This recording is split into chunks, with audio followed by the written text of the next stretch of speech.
Eto na ata ang pinakahalimaw na flashlight ng Workus. Ito ay TS27. Tingnan nyo, napakalaki niya. At napakalakas nito. Ipapakita ko ito sa inyo. First time ko pa nakita ng battery na ganito kalaki. 32140 ang battery nito. Napakalaki talaga.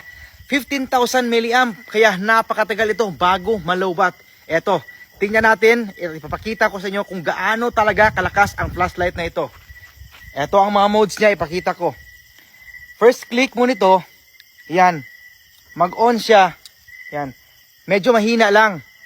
Medyo mahina lang siya. Tapos i-double click mo lang. Ganyan. Yan. Napakalakas. Tingnan nyo. Grabe ang lakas, oh. Grabe, lumiliwanag mga par, oh. Tingnan nyo mga ka-adventure.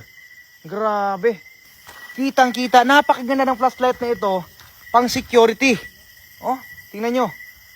Kung may mga mapapansin kayong kakaiba sa paligid niyo, napakagamit na gamit itong flashlight na ito. Tingnan nyo. Grabe, kitang-kita, oh. Napakalayo na no. Nasa mga ano na yan, mga 300 meters. Pero grabe, kitang-kita pa rin, oh.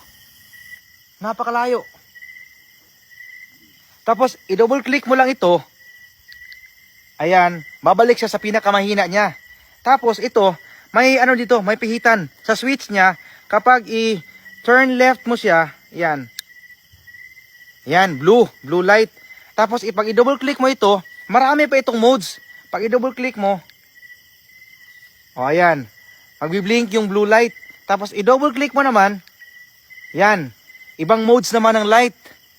I-double click mo naman, oh, yan, iba na naman to. Yan, oh, pabago-bago ang kulay niya, oh. Tapos, double click naman, yan, babalik na siya. Babalik na siya sa, ano, yan, oh. Oh, pabago-bago siya, oh. Ang ganda. Parang Christmas light talaga. Tapos, ibalik natin sa center. Yan. Ito na. Ito yung pinakamahina.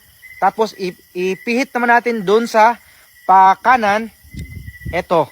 Ito yung floodlight niya. Alam mo ba ang floodlight nito ay napakalakas. Ipapakita ko sa inyo, ha. I-double click lang natin.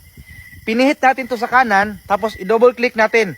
Makikita nyo ang lakas talaga. Ayan. Oh. Tingnan nyo. Tingnan nyo. Grabe. Yan, oh. Gamit na gamit talaga siya. Ito yung floodlight talaga. Siguro sa lahat ng mga flashlight ng Workus o kahit anong flashlight, eto na ata ang pinakamamaw. Tingnan nyo. Yan, oh.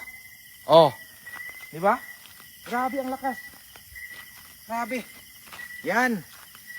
Ganito kalakas ang Workus TS27. Kaya ano pang hinihintay mo?